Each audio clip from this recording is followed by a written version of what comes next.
What's going on, everybody? It's Ricky with Videohomicide, back with another movie review / recommendation. Today we're going to go back to the year 1958 to take a look at a film directed by Terence Fisher. That film is none other than The Horror of Dracula. Yes, this is an absolute staple in any, cinematic fans' education. Like, this needs to be watched. This is an example of taking something that was never broken, but like totally reinventing it and taking it into the next era of cinema, if you want to call it that. Because before we had movies like Horror of Dracula, we had the Universal monster films, we had a Turkish Dracula film, there was a couple of other Dracula-ish vampire films pre-Horror of Dracula, but this was the one that brought it into the forefront. As far as I'm concerned, this is one of the best anything that I know. This is Hammer, but when I say Universal, I say it because like Universal sort of like paved the way for this type of film to be made in the first place. So I consider Dracula a Universal monster, even though he's been in the Hammer films, if that makes sense. This is actually the first Hammer review during my blood-sucking Creature of the Night-a-thon 2025. I've been watching a lot of... I've watched all the Nosferatu films. I'm starting on the Hammer. I'm probably going to end it off with the Universal flicks. Probably not going to go through all the Universal ones, but I am going to be going through all 9 Hammer Dracula films because it's been a long time since I've seen them all. One of them I actually watched for the first time, called Brides of Dracula, which will be the next vampire film review on the channel. But let's get into this one. So Christopher Lee plays Count Dracula and Peter Cushing plays Van Helsing. So you've got two juggernauts, absolute fucking juggernauts of cinema history coming together. I don't know if this is them coming together for the first time. I don't know what year Horror Express is, but they were also both in Horror Express. This might have actually been after the fact, but this is great stuff. And one thing I forgot to mention with this particular tape, I have this on DVD. I have another VHS of this, but this was the one with like the most badass artwork on it. Look at the size of that fucking label there, man. Like, this is how you know you're talking old school Warner Brothers. I think my copy of Exorcist is like that as well. This Warner Brothers sort of color strip on the top thing. Maybe they went a little insane on the size there, but this movie brings Dracula into a like a bloody menace. Okay, we don't see him as a bat in this film, which is something I sort of forgot to mention in the last couple vampire reviews.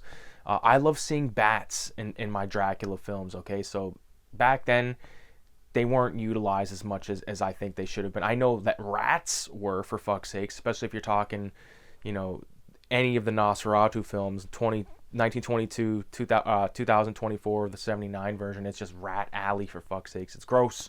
It's the plague, the bubonic plague. But this version of Dracula, it takes the story and it goes in a different route. Like, I'm so used to this fucking Nosferatu formula for like the last week that it's refreshing to sort of break free from that and even break free from the the Boris Karloff, or excuse me, the Bela Lugosi version. We've got Jonathan Harker, who's like this dude who's like already on his way to go kill Dracula. It's not, he's not a fucking real estate agent. He's not Renfield. He's like acting as he's going to be his librarian and all this stuff. He gets locked in the room at night, and he has this encounter with a woman vampire in the castle, and then we get that shot like when she tries to bite Jonathan Harker. It just cuts to fucking Christopher Lee in the full like regalia of blood, teeth, crazy fucked up eyes, and just that shot is so iconic to me. Of course, there's other stuff in this film that's very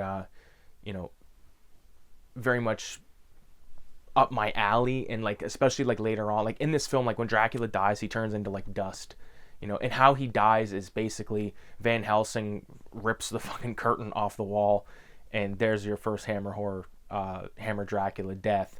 So in terms of my favorite scene in this movie, it's probably that scene that I just explained of him like doing the freak out, but he has other moments in the film that are very eerie, very perverted in a way. I know there's a lot of like talk of perverseness with Dracula, but this one like takes the cake, because there's a shot where like Dracula is going to see this woman, and he goes into her room, and like the shot is just like of Dracula like in the forefront, and then the girl in the background, like Dracula just closing the door, and like it cuts to them inside the room. But I thought it would be like, it'd be more out of control if they just fucking like left it at that, you know, and went to the next scene. But Horror of Dracula, man, a really good one. Obviously pair this one with Curse of Frankenstein, another Peter Cushing, Christopher Lee endeavor, and a damn good one. I probably, like, in terms of Curse of Frankenstein, Horror of Dracula, I'll go for Curse of Frankenstein. I just think it's a more fun for me.